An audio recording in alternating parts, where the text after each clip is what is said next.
amafaranga yanjye nta mafaranga yabo nyine bayamaye ndayanga ndabagaye polisi ambeshyira ngo ndi kwiba banki arasara ndandeshe polisi avuga ngo ndi kwiba banki uwo mugore n'abo bapolisi bari kumwe nababwiye ngo ngeneye imodoka yanjye kubera ko ariyo modoka nkoresha umwana wanjye afashwe n'uburwayi mu gicuku nijoro amujyana kwa muganga kuko sinategereza ambilanse ngize gutabara umukobwa wanjye nabibwiye polisi yanga kunyumva imbwira ko izanyica ipakira n'imodoka yanjye irayitwara birengagije ko ariyo ndwara mu mwana wanjye kwa muganga yarwaye nijoro byose biraza kumera sawa ndagusezeranya nta muntu uri bukugirire nabi sohoka bino bintu tubiganireho ntabwo nasohoka hanze bahita bandasanze uzi uburyo bigoyemo kwita ku mwana wanjye ugendeye ku mafaranga ngorera ukuntu ari make no kubona kimwe cya kabiri cy'ibyo umukobwa wanjye bakeneye biramvuna ariko nyir'inzu nyir'ibyondo ibyo ntabwo yari abyitayeho yansoranye n'umwana yasohoye ibintu byanjye n'imiti y'umwana mu mvura. Ni filime yakunzwe na buri wese ayirebye ndetse ikamukora ku marangamutima ye bitewe n'inkuru iri mu iyi filime, aho aba ari umugore witwa Janaya ukina ari umusingo mada. Iyo nta yindi Isro. Ese ni ibiki wamenya ku Isro? Ni ibiki wamenya ku uyu mukinnyi wa filime ukina ari umusingo mada yitwa Janaya? Reka tubirebere hamwe mu iyi video utaza gucikwa. Ese umwana wanjye nagera mu rugo ndamubwira ngo iki ngo badusuhuye mu nzu birarenze birakabije, ninjye njyenyine umwana wanjye atezeho amakiriro, nanjye nta wundi nyatezeho, nta muntu n'umwe unyitayeho, nta muntu n'umwe ujya umbona mu buzima bwose, ninjye wifasha nk'ibintu byose. Ubu nibwo buzima bwanjye mporamo bw'ibibazo byisubiramo. Ni filime itangira rwose ari umugore n'umwana baryamye mu nzu y'icyumba kimwe, aho baba bafite abaturanyi bacuranga imiziki myinshi cyane, bityo umugore agahitamo kuraza ekuteri mu matwi z'umwana we kugira ngo abashe kuba yasinzira. Nuko mu gitondo akabyuka koza uyu mwana we akitegura akamujyana ku ishuri. Mu kumutegura uyu mwana we rwose abwira uburyo ki uno mubyeyi mwarimu we yamusereje yuko atishyura amadolari 40 kugira ngo abashe kuba yafata ifunguro rimwe hamwe n'abandi bana ku ishuri. Nuko uyu mugore akabwira umwana yuko ari buze kwishyura ayo mafaranga kuko uyu munsi aba ari bwo baba barahembwa ku kazi. Mu gusohoka uyu mugore abona umusabirizi ku muhanda. Uyu musabirizi agasaba uyu Janaya, ariko Janaya akamubwira yuko nta mafaranga afite, ariko nyuma akaza kwisubiraho akagira amafaranga ahereza uno musabirizi. Mu kuyamuhereza Landlord cyangwa se nyir'ibyondo abona uno Janaya akamutonganya akamubwira uburyo ki ahereza amafaranga abasabirizi mu gihe atari yishyura amafaranga y'inzu. Nuko uno Janaya akabwira Landlord yuko ari buze kumwishyura uno munsi mu kiruhuko cya saa sita rwose amafaranga yaraba yamubonye kuko ku kazi bari buze kubahemba uno munsi. Nuko uno Landlord akabwira Janaya yuko nibirenza saa 10 ibintu bye ari buze kubisohora hanze. Nuko Janaya akajyana Aria ku ishuri. Mu kugera ku ishuri umuyobozi w'ikigo atungurwa no kubona uyu Janaya ku ishuri, nuko kumubona rwose akamuhereza Aria ndetse uyu nguyu Janaya agakomeza ku kazi. Nuko ageze ku kazi aho uno Janaya bakora muri alimentation ahasanga umurongo w'abantu benshi cyane bategereje uwabafasha ko babara ibyo bamaze guhaha ubundi bakigendera. Boss akahita amubwira yuko agomba kujya mu kazi vuba vuba kuko hari umukozi baba bakorana yahaye ikiruhuko, ariyo mpamvu rwose habaye akavuyo k'abakiriya. Nuko uno Janaya agatangira kwakira abakiriya. Mu kubakira abakiriya hari umukiriya rwose umuhereza ikarita agasanga nta mafaranga ariho. Nuko Janaya akabimubwira, ariko umukiriya akagira umujinya akahita kubita icupa hasi imbere ya Janaya. Nuko Janaya akagira inyuma mu gikari kuzana ibikoresho yakoresha rwose kugira abashe kuba yakora ibyo bimene by'iryo cupa. Nuko muri ako kanya akahita agira telefone imuhamagara ku ishuri bakamubwira yuko bamukeneye byihutirwa ari ikibazo cy'umwana we. Muri ako kanya boss ahita amusanga aho ngaho ari kuvugira kuri telefone akamutonganya cyane amubwira yuko bidakwiye kuba yavugira kuri telefone mu gihe ari mu kazi kandi azi abantu bamutegereje kugira abashe kuba yabafasha.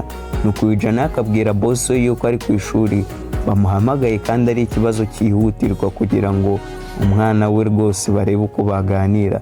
boss we akamwimaga ushya ariko nyuma akaza kwisubiraho akambwira yuko amuhaye iminota 30 rwose adakwiye kuza kuyirenza.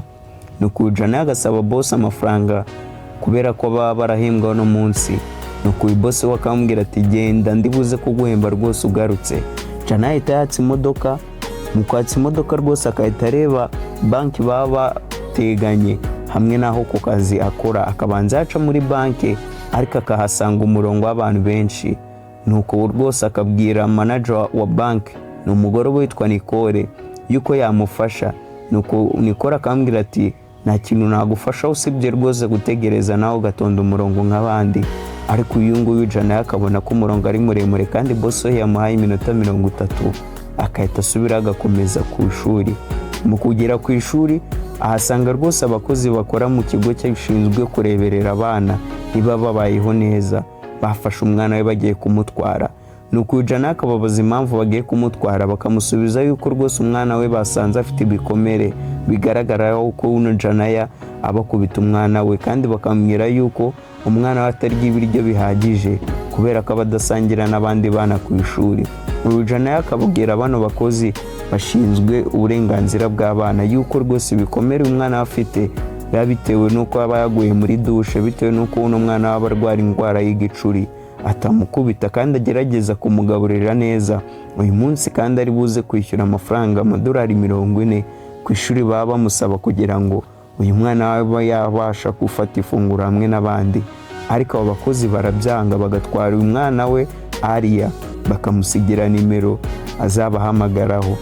nuko rwose Jana bikamushobera akatsa imodoka agasubira mu kazi. mu gusubira mu kazi asanga mbutiyaje rwose mu muhanda, agasa nk'udeviye umuhanda. mu kudeviye umuhanda kubitana n'indi modoka ariko ntibagongana. umugabo rwose bari bagiye kugongana yari ari umupolisi.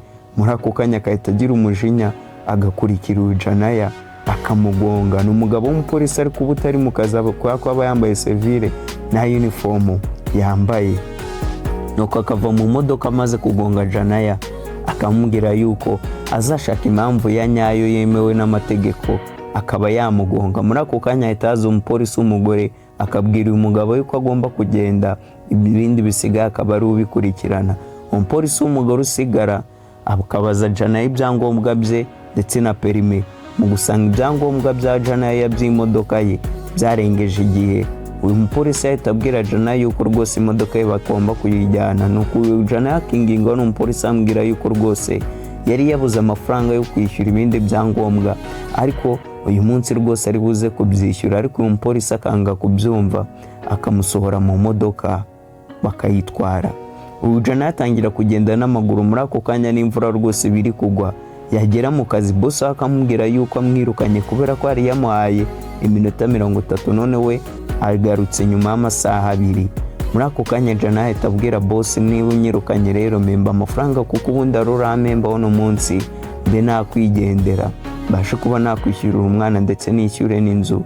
nuko boss akamuhakanira amubwira yuko ibyo ngibyo bitashoboka, ahubwo ari buze kuyabona mu minsi 3 kubera ko ariko amategeko y'akazi aba ameze. Jana akajya mu rugo. mu kujya mu rugo rwose asanga nyiri byondi bintu bye byose yabisohoye nk'uko ari yabimubwiye yuko naza gutinda rwose kuza kumwishyura ari buze gusohora ibintu bye. nuko mu gusanga mu rugo ibintu bye babisohoye asanga imiti ndetse na projet y'umwana bakoraho ku ishuri babisohoye biri kunyagirwa hasi. akahita afata agakapu gatoya k'umwana agashyiramo imiti ye ndetse agashyiramo na projet ye agasubira ku kazi aho boss waba ari, akamwinginga amubwira yuko rwose yamuhereza amafaranga kugira abashe kuba yakwishyura inzu kuko baba bamusohoye. muri ako kanya abangaba bari gutongana ahita hinjira abajura 2 bafite intwaro bagasoma ku myenda ya Jana yaba yambaye y'akazi, hamwe abanditse izina ku mufuka w'ishati, bagasoma ati Jana yadukeneye amafaranga. bakahita babatunga imbunda we na boss agakoramo amafaranga ahantu hose abari, haba muri safe ndetse n'akabati bakahita bayakuramo. aba bajura babona amafaranga ari menshi bakahita baka kagakapu Jana yaba afite kaba karimo imiti ndetse na proje y'umwana we, ariko Jana yakanga kukabaha bakakarwanira. Mu kukarwanira Jana yahita arasa umwe muri aba bajura, ubundi akahita yirukanka. Boss n'igihunga rwose ahita ahamagara polisi avuga yuko umukozi we yagerageje kumwiba yateguye ubujura kubera ko yari yanze kumuhemba hanamwirukanye. Nuko Jana akabihakana avuga yuko ataziranye n'aba bantu, ahubwo basomye izina rya riri ku shati yari yambaye y'akazi, ariko boss akanga kubyemera.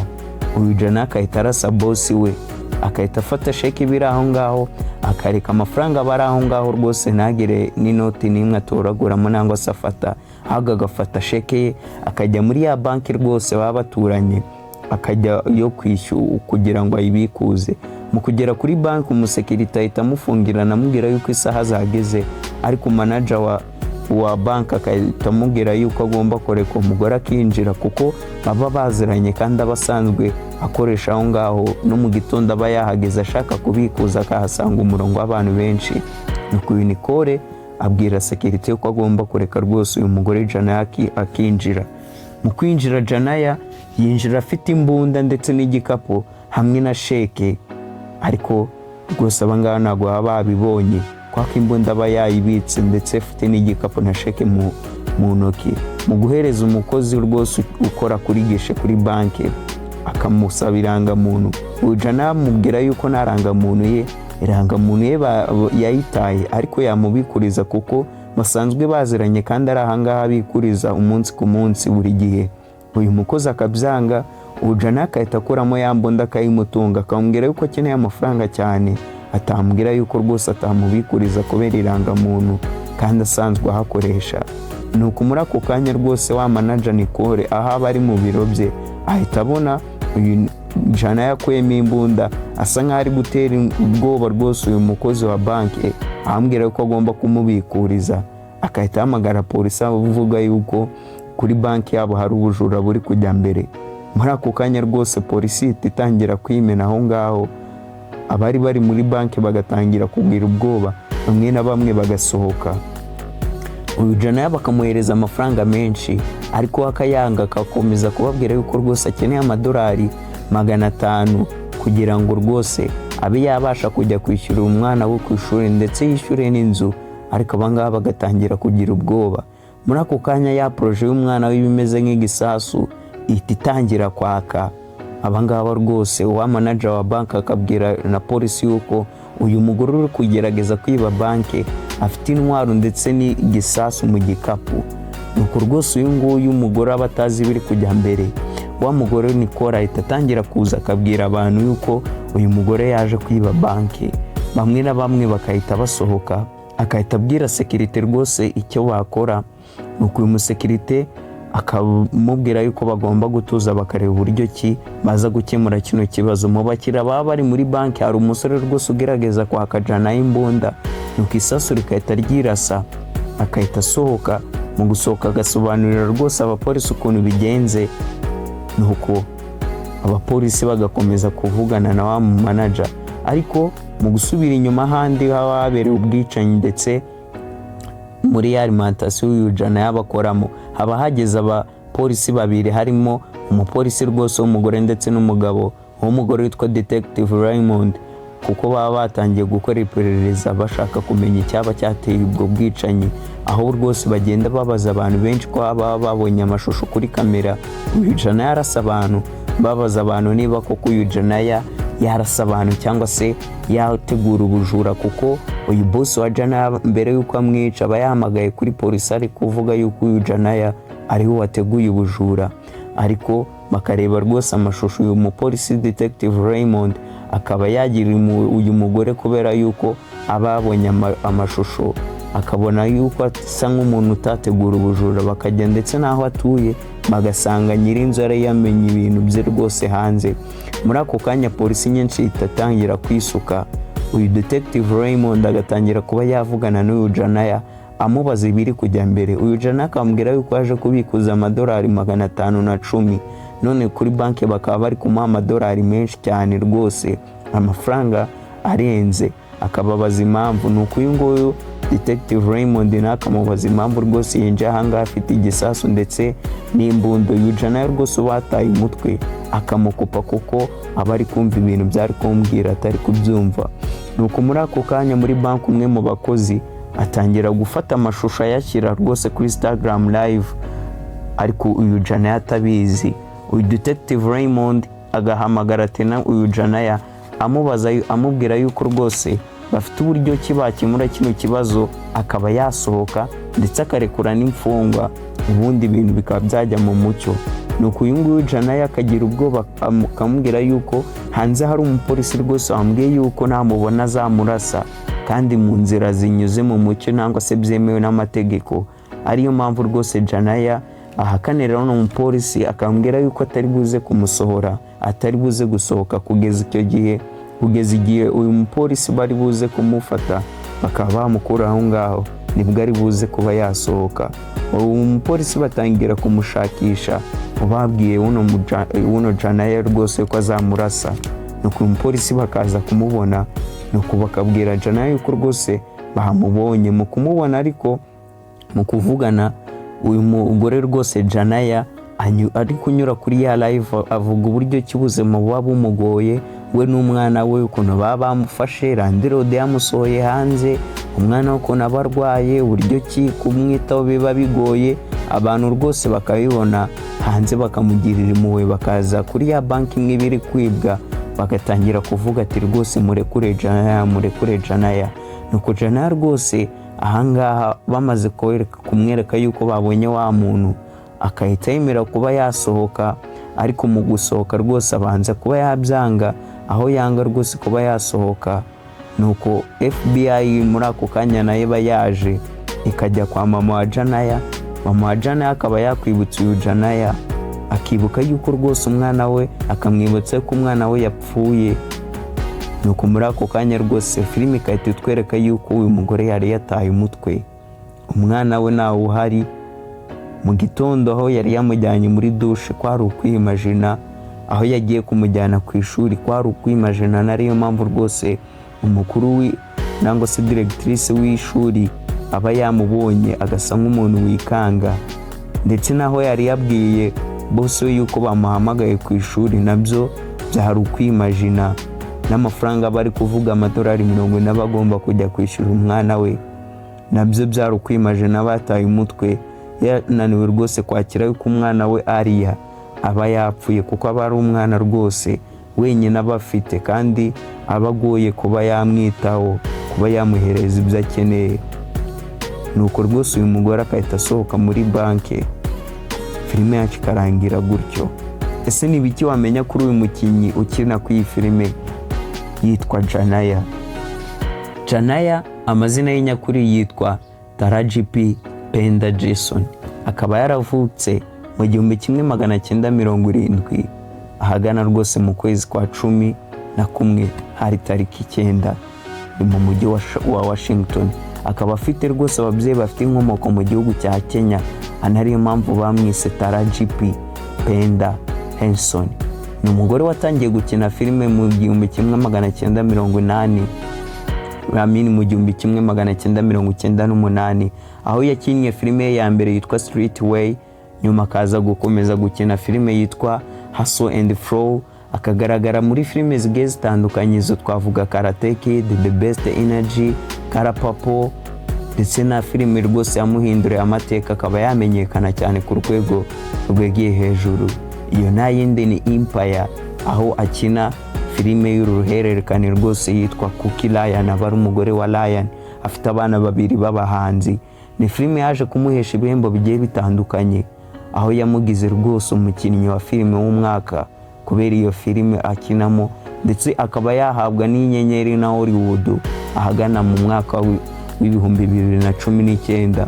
Mu buzima bwe bwite Janaya yaje gukundana rwose n'umusore Ronald ni William Tama Jason, baza kubyarana umwana mu 1994. Uwo mwana bamwita Marcel. Gusa uyu mugabo ntago byaje kuba byagenda neza kuko yajwe kwicwa mu 2013. Nuko uyu Janaya ashakana n'undi mukinnyi rwose wa filime w'umupira muri Amerika, ariko ntabwo baje kumarana kabiri kuko batandukanye hatari hashira n'imyaka 2 babanye. Uyu Janaya nubwo akina filime, agakina filime z'abirabura rwose asa nkaho ari umuntu babaje mu buzima bugoye. Ntabwo ubuzima bwe rwose mu buzima busanzwe ari umuntu rwose wagowe n'ubuzima, kuko yavukiye mu muryango wifashije ndetse abasha kuba yakwiga amashuri meza kandi menshi ahantu hagiye hatandukanye. Ubwo iyo ni incamake ku buzima bw'uyu mukinnyi witwa Janaya mu filime yitwa Slow. Benshi rwose bemeza yuko iri buze kumuhesha ibihembo bigiye bitandukanye bitewe na role akina mu filime. Iyi filime ikindi wayimenyaho ni filime rwose yaje kuba yakundwa mu cyumweru cya mbere cyayo, ku buryo yaje kuba yarebwa na miliyoni zisaga 25 mu cyumweru kimwe, mu gihe yari yikurikiye yari imaze kurebwayo na miliyoni 5 gusa. Iyi filime ikaba yaranditswe rwose na Tyler Perry, akaba ari umuntu umenyereweho kwandika filime zijyanye n'abirabura, ariko bamwe na bamwe bakamushimira uburyo ki yagaragaje ubuzima bw'abirabura mu iyi filime ndetse n'akarengane bakorerwa mu gihe gitoya. Ariko ku ruhande rumwe hari ababibona nabi, bakavugaho ubwo we ko ari kurira mu buzima bw'abirabura agaragaza uburyo ki babayeho. Gusa ibyo ntabwo byabura, ntabwo habura uruhande rubi rwose ruza ruvuga ibintu byiza babo ukoze bo babibona ari ibintu bibi. Iyi ni MRM Marvin Recap Movie. Jye mwari muri kumwe ni Gavi, kandi subscribe tujye tubana umunsi ku munsi. We love you so much. See you next time.